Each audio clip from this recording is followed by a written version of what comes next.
push it down. Perfect. Hello, everyone. What fun is this? We have had the best day. I will understand if you get up and leave while I'm talking. It's been a long day, but what a joy to hear all of these writers. First of all, I just want to let you know I'm going to end with a tap dance. I have to compete somehow with Hannah's amazing talk. I feel privileged to be here. You know, at the Oscars, when they got up on stage and say, it's just an honor to be in this group of women, that's exactly how it feels. Wow, literature is thriving.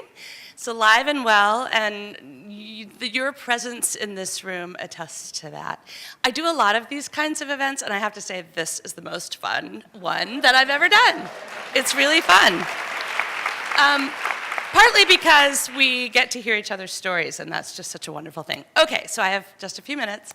When I wrote Orphan Train, my last novel, which was my 5th novel, I put together a slideshow because it's about this hidden story in American history. I had all these amazing archival photographs and newspaper articles and all of this.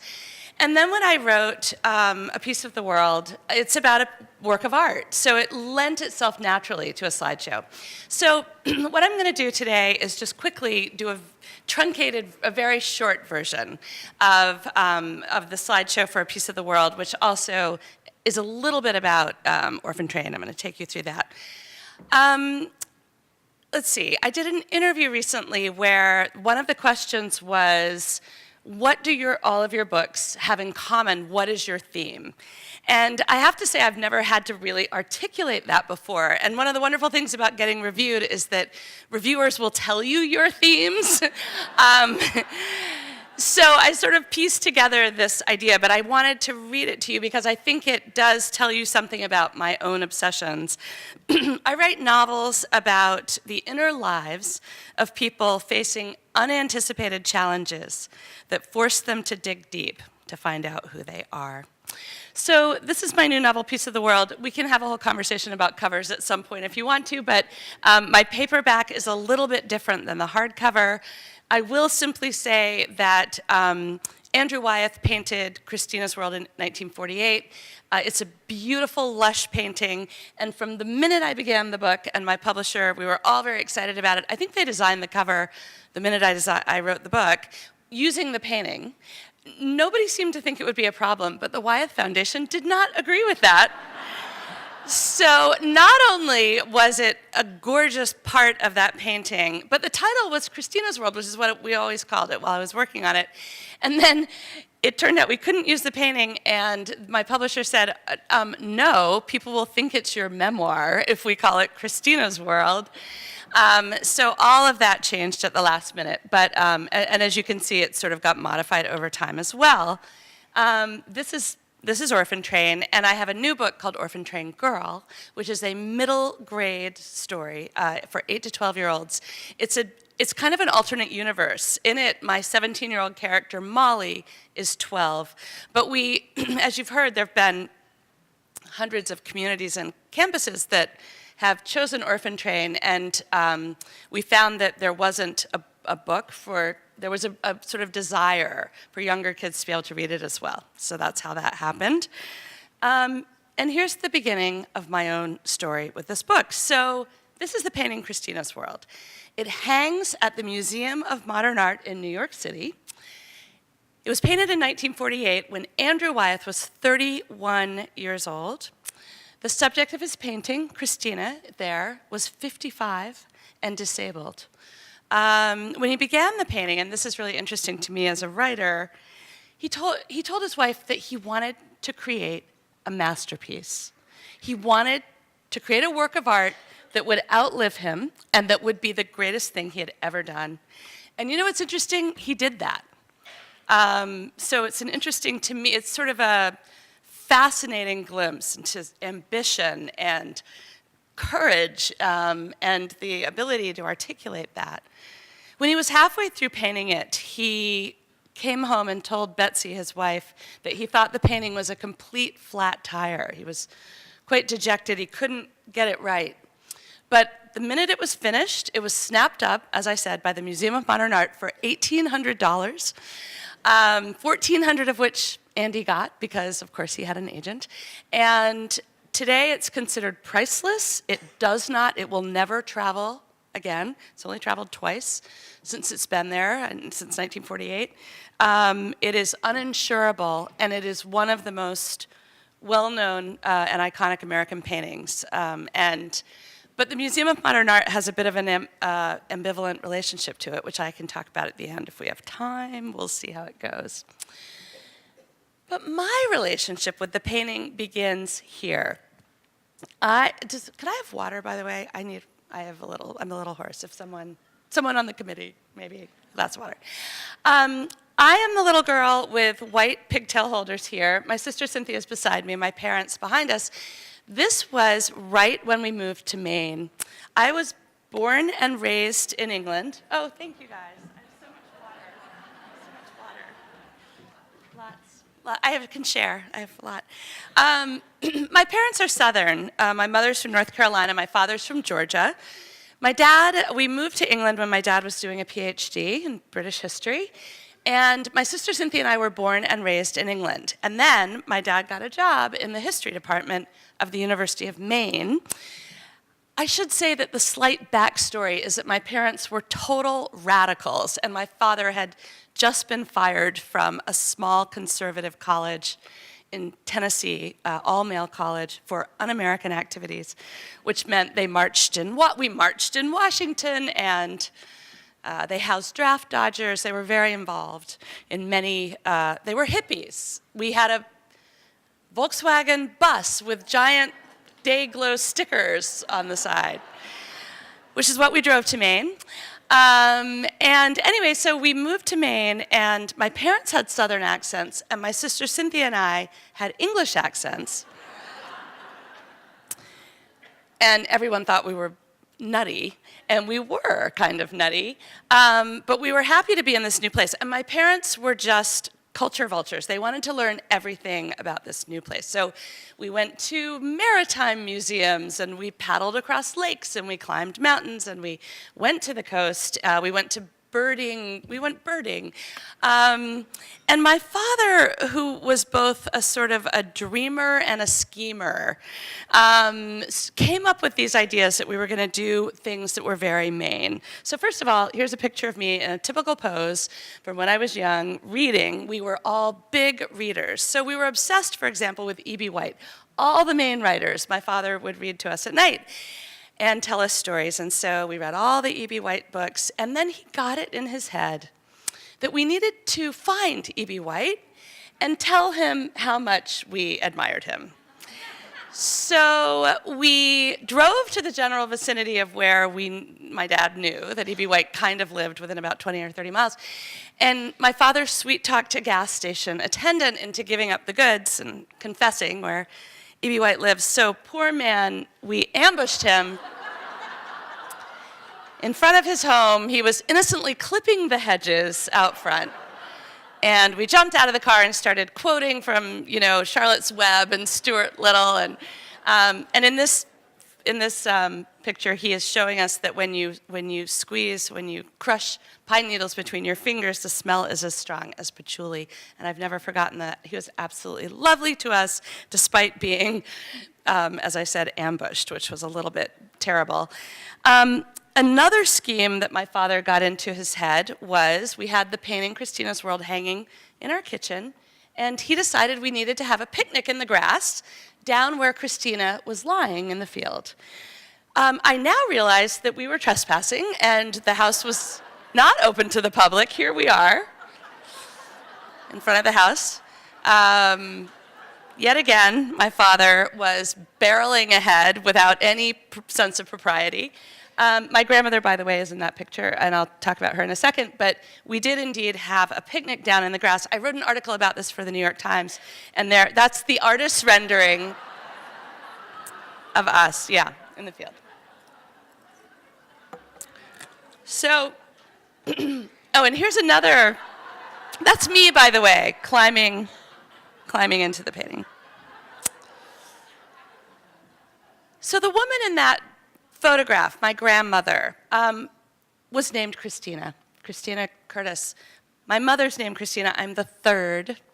So Christina Crystal Curtis, my grandmother, is the girl with the white bow. And Christina Olson, the woman in the painting, is to my left. My grandmother, Christina, and Christina Olson were born within a couple of years of each other. They were both raised in white clapboard farmhouses, far from anyone. They were raised with cows and pigs and chickens and goats. They both were precocious early readers, and both of them ended up taking care of their families from a young age. My grandmother had polio. Christina Olson had a long, undiagnosed degenerative muscular disease as well. And so when I began working on this novel, I drew on my own memories of my grandmother's stories about her childhood as I created the character of this child. When I was 8 years old, my father took me to the University of Maine Craft Fair, and we met the artist who did this woodcut, who said it had been inspired by Christina's World. And he bought it for me because he said, well, my name, of course, and also it looked like me, he said from the back. There I am at that age. You can see a little bit of a resemblance. And my parents bought a creaky old ship captain's house on the coast of Maine, 7 bedrooms, derelict, completely derelict. But my dad had been a carpenter in his youth, and he restored it lovingly over a few years. An artist knocked on the door one day and asked if she could paint the house, and she ended up doing about 30 paintings. She did this one of my mother walking through the grass, and she called it Christina's World. And this hung in our kitchen for many years. So I think you can see that I had all these resonances. And the artist, Laura Tryon Jennings, I think, chose this angle and image because Christina's World is such a resonant image. Indeed, this motif, this painting, has become imprinted on the American psyche. Last year, the United States Postal Service issued this stamp on the date of Andrew Wyeth's birthday, July 12th, 1917, to commemorate his 100th birthday. In fact, this image is one of the most widely copied and parodied of all time. And I am going to take you through a few of these. So here we have Dorothy watching her house go up in the distance. There's Mary Poppins. The caption of this one is, "Christina's world is about to change." There we have Princess Leia. Here's Wile E. Coyote, creeping toward the Acme factory. Mr. Burns, Simpsons. The painting has often been used for social commentary. So here, for example, is Christina in the middle of an American-made oil slick. Look at that flag up in the distance. Here we have her once they've paved paradise. A barren nuclear landscape, a post-apocalyptic dystopia. This is in a current exhibit at the Nasher Museum in North Carolina. The artist Carrie Mae Weems shows herself, as you can see, in front of an antebellum house as a slave in the grass. In the last presidential election cycle, this painting was used many times. We'll start with my esteemed governor, Chris Christie's World. Remember when Chris Christie ran for president? So this next image was in the New York Post a couple of days before the national election. And I think it captures that longing, don't you? Moving along to the resistance. Let's see, why am I? Whoa. Here we are.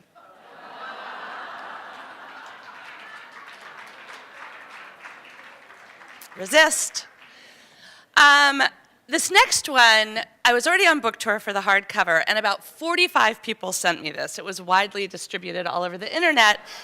Some of you may remember A Tempest in a Teapot when Kellyanne Conway sat on the couch in the White House during an important meeting, and I actually got in touch with the artist, and I said, I think this is really funny, and might put it in the slideshow, but why did you do this? What does it mean to you? And he said, I think what I was trying to say is that we all live in Kellyanne's world now.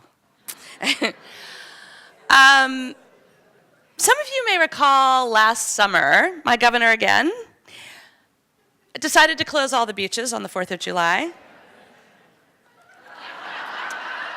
while he himself sat on the beach and a plane went overhead. So that was another image. And then most recently, this one appeared in Vanity Fair. There we have Donald Trump crawling toward Mar-a-Lago, as I'm sure you can see, his golf club. So the painting has been used in fashion. Here's a Vogue photo shoot. Here we have Harper's Bazaar. It's been used in movies. Terrence Malick said when he made Days of Heaven that he was greatly influenced by the topography of Christina's world and the figure in it. When Robert Zemeckis did Forrest Gump, he said this scene in a pink dress is an homage to Christina's world. Outlander, Claire's costume designer, said that this figure had been an influence for her. And for Westworld, they had an idea board when they created this character, and Christina's world was one of those images on it. It's been used in homegrown sort of Etsy, creative expression. Here's a modern interpretation. Did I show Toast? There's an entire website devoted to Toast of famous artworks. Many tattoos to choose from on the internet, and my favorite, bird's house, of the house in the painting. And no collection of memes would be complete without cats, of course. And my favorite is this one because see the ball of yarn and the little mice in the sky and the yarn, all this. So Christina is often depicted as vulnerable. Here she is literally in the path of an ongoing train. The actress Claire Danes did an off-Broadway ballet in which she portrayed herself as Christina in the pink dress, and she starts the ballet dancing upright, and she eventually ends up sort of pulling herself around, as the woman did in real life. Cindy Sherman, this photograph I saw, this is the size of that wall at Museum of Modern Art. In this photograph, she said she was trying to figure out what it would look like if the woman in that painting were to turn her head, which is, I think you could say, a good description of my novel as well. Because the truth is, we don't know anything about her. That girl in the painting is a mystery. And what is it about it that's so haunting? Is it the girl herself? Does it have something to do with the setting? Andrew Wyeth famously said that he wondered if he should have just painted Christina out altogether. In fact, he was known for painting objects that were stand-ins for people. This is his painting, Wind from the Sea, which was also done in the Olsen house. And he said that this represented Christina, that these curtains were as dainty as the real Christina, and they awoke memories of his own sickly childhood. The ragged lace curtains, he said, are a metaphor for the femininity hidden by her misshapen shell. And here you can see in an early sketch for that same painting, he drew right over her figure. So over the years, I came to believe that this painting is a Rorschach test, a magic trick, a sleight of hand. The down-to-earth naturalism of Wyeth's paintings is deceptive, one critic said. In his work, all is not as it seems. His paintings always have an undercurrent of wonder and mystery. He was fascinated with the darker aspects of human experience. And I think you get glimpses of this in those arid, dry-as-bones grasses, rendered in startlingly precise detail, and that lone piece of laundry floating like an apparition in the breeze. So at first glance, this slim woman in the grass appears languidly relaxed, but a closer look reveals odd dissonances. Her arms are strangely thin. Wow. Her feet seem twisted. Maybe she's older than she appears. Her face is turned from the viewer, but she seems strangely poised. She's alert, yearning toward the house, and yet hesitant. Is she afraid? So after I finished writing this novel, Orphan Train, I began to look for another story that would engage my mind and heart as completely. I'd learned a great deal about early to mid 20th century American life, and I wanted to linger in that time period. I'd become particularly interested in rural life, how people got by and what emotional tools they needed to survive hard times. As with Orphan Train, I liked the idea of taking a real historical moment of some significance and blending fiction and nonfiction, filling in the details, illuminating a story that has been unnoticed or obscured. So for the past 2 years, I've immersed myself in Christina's world. I sat in front of this painting for hours at MoMA, listening to the enthused, perturbed, intrigued, dismissive, passionate comments from passersby all over the globe. My favorite from a Danish woman who stood in front of it for a while and then turned to her boyfriend was, she said, "It's just so creepy." I spent a lot of time here at the Olsen House, an old saltwater farm that is now part of the Farnsworth Museum. If you go there today, you will not be trespassing. And in fact, they have wonderful tour guides from whom I learned quite a lot. Whoops, did I just turn that off? So Andrew Wyeth loved this house, and it was part of what the reason that he for 30 years, he did more than 300 paintings of the house and its inhabitants. And one of the most wonderful things about writing this novel is that Wyeth himself was so eloquent that he was able to articulate a lot of what he felt about how he painted. So I just want to tell you what he said about the house, for example. "The world of New England is in that house." And Hannah, I think of you and growing up in Salem because there's some of this in that. "Dry bones," he said, "spidery, like crackling skeletons rotting in the attic. It's the doorway of the sea to me," he said, "of mussels and clams and sea monsters and whales. There's a haunting feeling there of coming back to a place."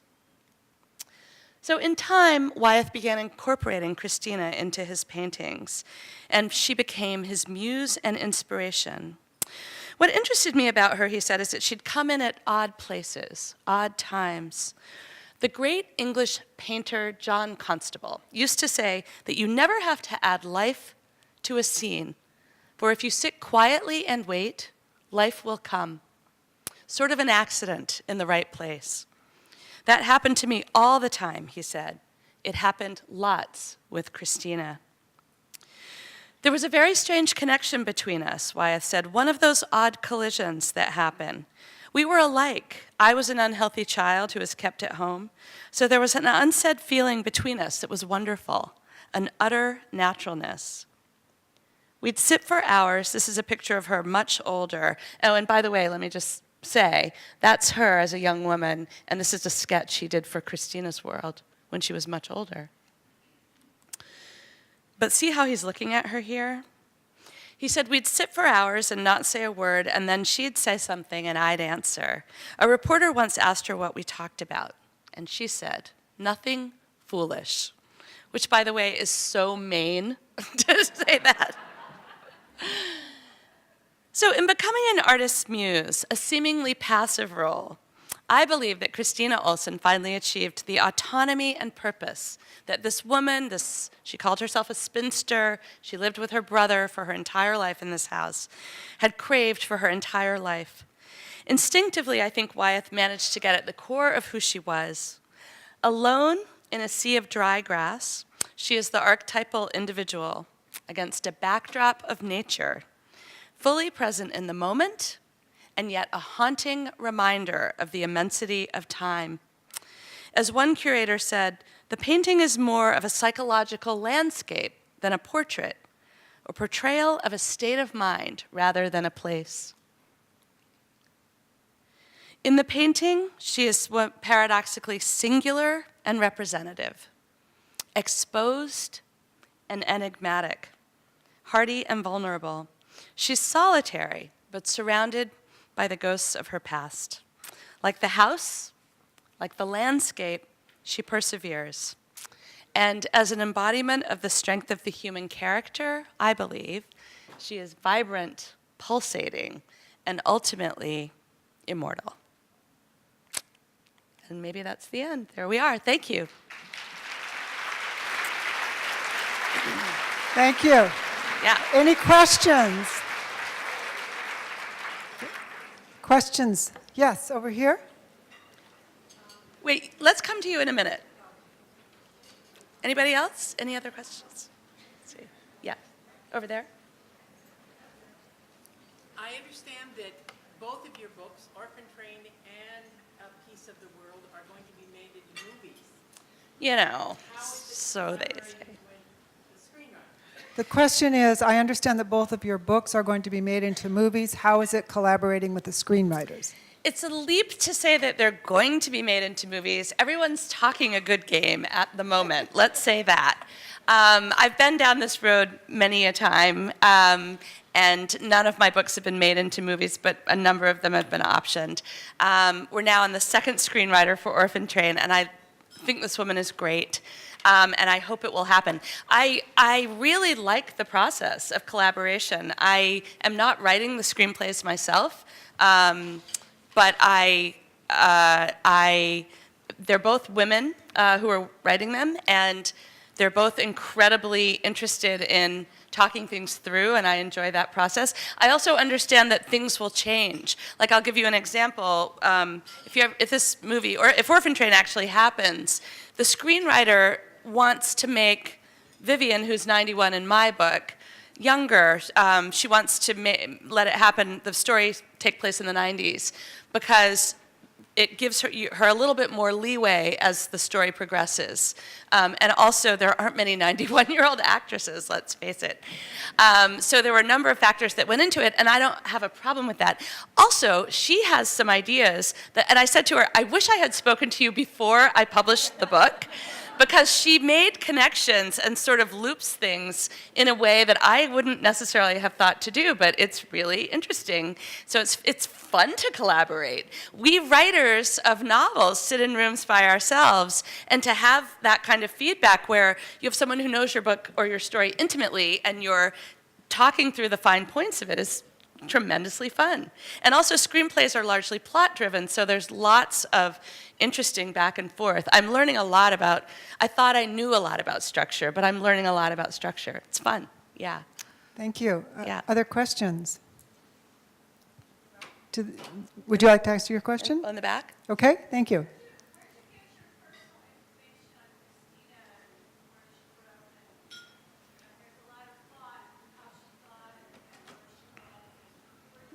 Where did you get the personal information about Christina? Right.